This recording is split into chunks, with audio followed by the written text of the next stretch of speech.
Bismillahirrahmanirrahim. Assalamualaikum warahmatullahi wabarakatuh. Innal hamdalillah nahmaduhu wa nasta'inuhu wa nastaghfiruh wa na'udzu billahi min shururi anfusina wa min sayyiati a'malina. May yahdihillahu fala mudilla lahu wa may yudlilhu fala hadiya lahu. Asyhadu an la ilaha illallah wahdahu la syarika lahu wa asyhadu anna Muhammadan abduhu wa rasuluh. Allahumma salli wa sallim wa barik ala abdika wa rasulika Muhammad wa ala alihi wa ashabihi wa man tabi'ahum bi ihsanin ila yaumiddin, amma ba'd.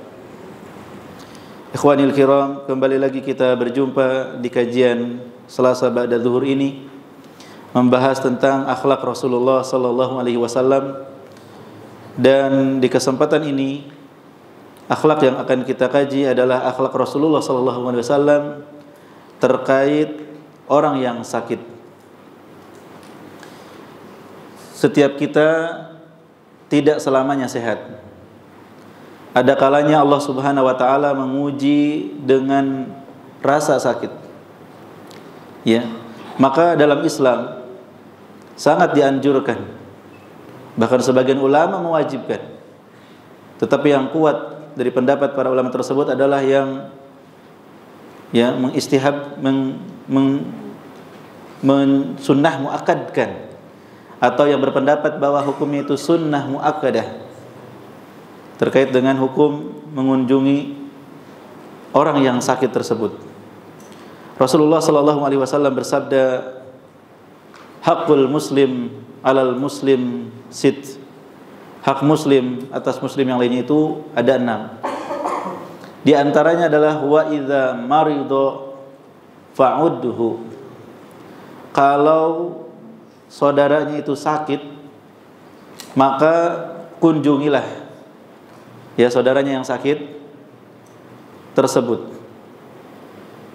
Jadi ikhwah sekalian, termasuk hak saudara kita ya adalah ketika mereka sakit kita kunjungi.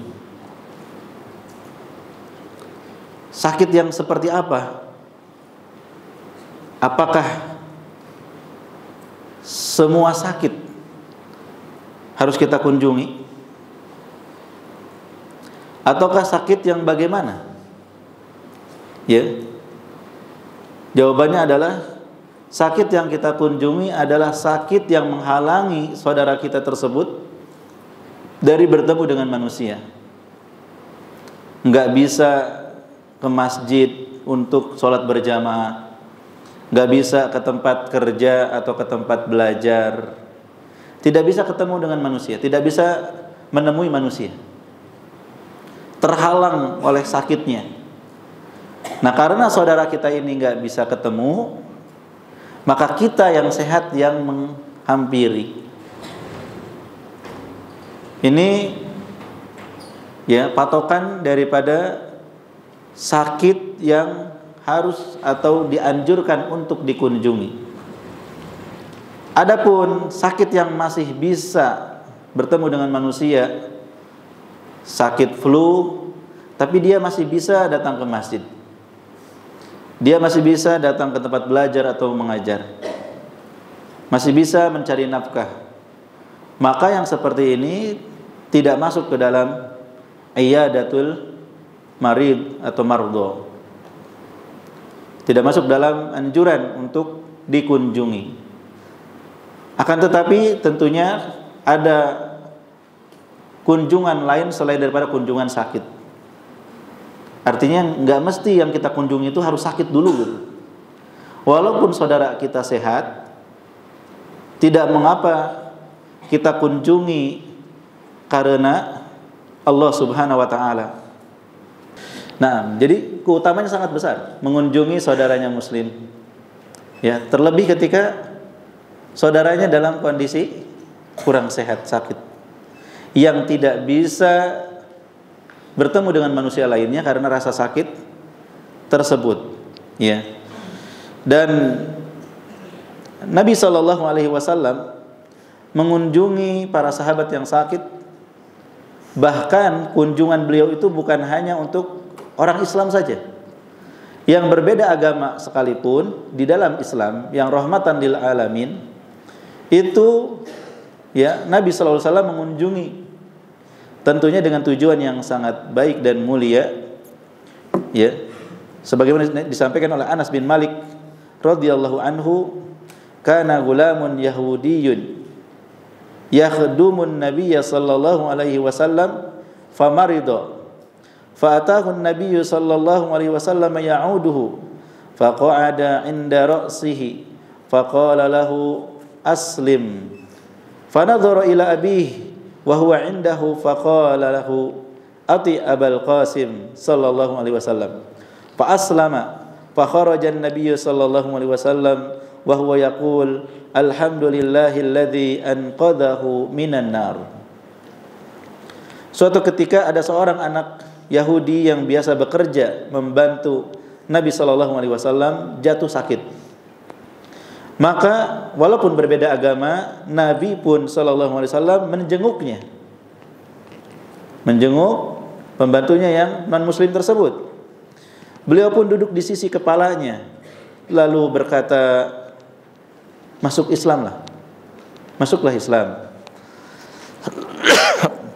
Anak kecil itu pun memandang kepada bapaknya yang berada di dekatnya, seakan-akan minta persetujuan. Gimana bapak, saya diminta masuk Islam sama Nabi Muhammad sallallahu alaihi wasallam.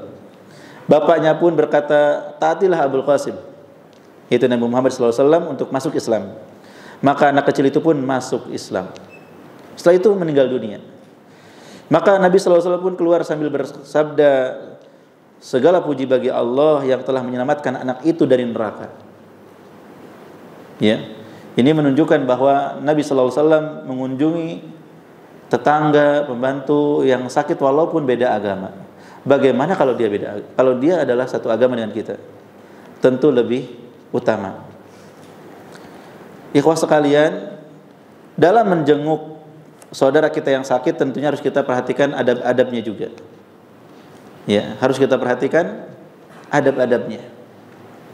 Di antara adab-adab tersebut adalah yang pertama, meminta izin untuk bertemu, menjenguk kepada keluarganya. Karena yang sakit itu kan terbaring, artinya dia tidak bisa keluar. Maka kepada yang bisa menyampaikan, ya kita minta izin, mohon sampaikan saya fulan temannya untuk minta izin menjenguk. Ya, jadi ada izin. Karena kita nggak tahu, bisa jadi yang sakit ini butuh istirahat. Ya, mau tidur setelah minum obat, atau mungkin belum pantas untuk dijenguk karena kondisinya. Ya, sehingga kita sangat bagus untuk meminta izin.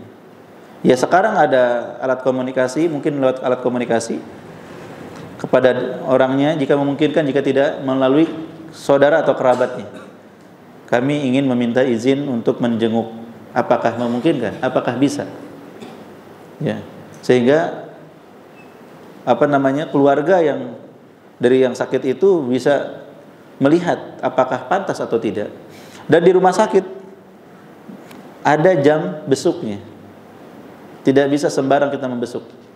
Nah, ini juga ya harus kita perhatikan. Jangan kita ingin membesuk bukan di jamnya, ya, atau tanpa izin daripada yang akan kita jenguk. Di antara adabnya juga ketika menjenguk yang sakit ini adalah tidak terlalu lama, ya, dalam menjenguknya. Tidak membuat kesulitan yang sakit. Ya, maka seperlunya saja. Kita jenguk, tujuannya apa? Selain melaksanakan perintah Rasulullah sallallahu alaihi wasallam, kita menjenguk itu untuk menghibur saudara kita. Ya, mengucapkan la ba'sa tahurun insyaallah. Enggak apa-apa, sabar ya. Semoga Allah Subhanahu wa taala mensucikan dari dosa-dosa dengan sakit ini.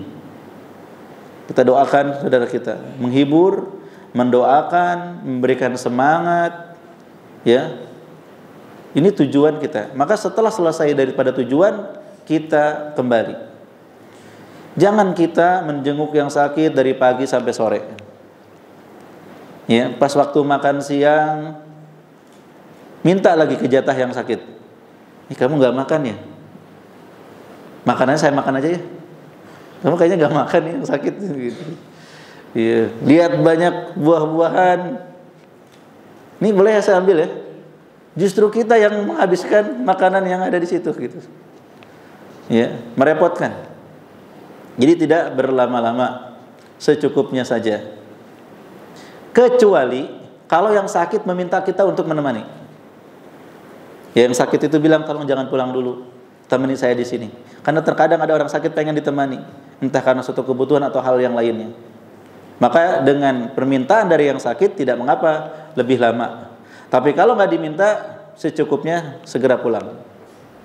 Kemudian di antara adab juga dalam menjenguk adalah selain mengucapkan salam, kita juga mendoakan dan membacakan atau meruqyah yang sakit tanpa diminta.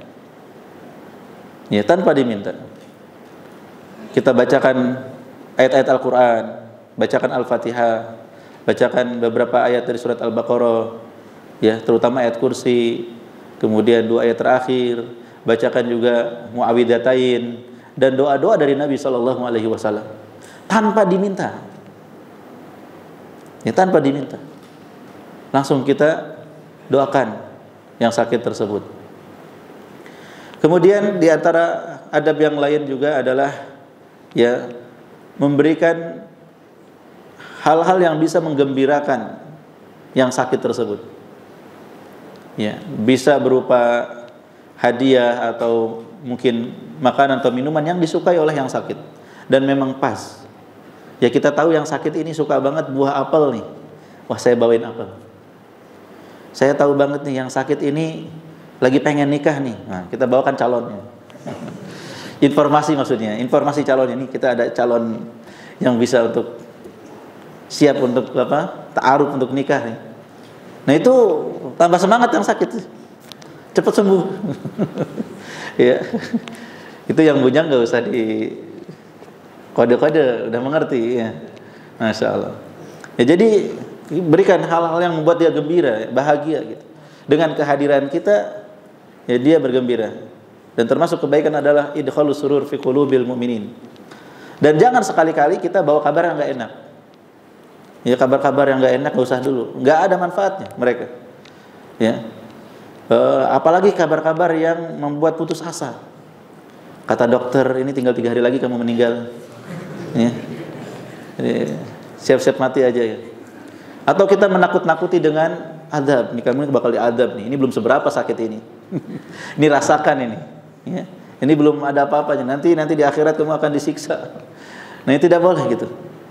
Karena ketika orang sakit, dia harus lebih memperbanyak roja, harapan daripada khauf.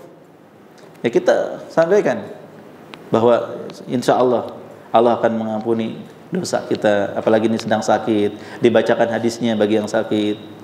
Ya, hatta syauka yushakuha illa khutiyat bihi khutaya. Duri aja yang menusuk, dosa-dosa diampuni gitu. Kesalahan-kesalahan. Gimana ini sakitnya seperti ini? Jadi kasih semangat, ya. Diberikan harapan-harapan untuk sembuh dan juga kalaupun meninggal, ampunan dan juga rahmat Allah yang akan didapatkan. Ya. Kemudian ya di antara adab juga dalam menjenguk itu tidak ribut atau tidak berisik di sisi orang yang sakit. Apalagi kalau yang menjenguknya banyakan. Ya. Yang sakit itu ingin ketenangan. Nah, apalagi mengganggu yang sakit sebelahnya kalau di rumah sakit. Yang sakit di ruangan itu ada 6 orang. Kita mengunjungi 1 orang dan berisik mengganggu yang lain. Ya, maka itu juga harus diperhatikan. Ya, kita mengunjungi yang sakit itu ingin mendatangkan maslahat bagi yang sakit. Maka jangan justru sebaliknya kita memberikan mudarat. Ya, tidak boleh la darar wala dirar. al-muslimu man salimal muslimuna min lisanihi wa yadihi. Jadi selamat dari gangguan entah lisan kita ataupun tangan kita. Nah, ikhwah sekalian, ya ini beberapa hal berkaitan dengan adab atau akhlak Rasulullah dalam menghadapi orang yang sakit, beliau menjenguknya. Ya, jadi kalau ada yang sakit dan dia tidak bisa menghadiri pertemuan dengan manusia, baik itu sholat jamaah atau bekerja atau yang lainnya, sudah selayaknya kita jenguk mereka. Semoga yang sakit diberikan kesembuhan oleh Allah Subhanahu wa taala, dan semoga yang sehat juga diberikan kesehatan hatinya selain daripada kesehatan fisiknya. Karena kalau hanya sekadar sehat fisiknya, rumah sakit jiwa sudah banyak. Tapi mereka dimasukin rumah sakit, fisiknya sehat. Maka yang sehat itu bukan hanya fisik, tapi juga hati, jiwa, akal harus sehat. Wallahu a'lam bishawab. Semoga bermanfaat. Semoga Allah berikan taufik kepada kita untuk bisa mengikuti dan meneladani Rasulullah SAW dalam perilaku beliau, ya, terutama kepada yang sakit. Kita tutup dengan doa kafaratul majlis. Subhanakallahumma wa bihamdik, asyhadu an la ilaha illa anta, astaghfiruka wa atubu ilaik. Assalamualaikum warahmatullahi wabarakatuh.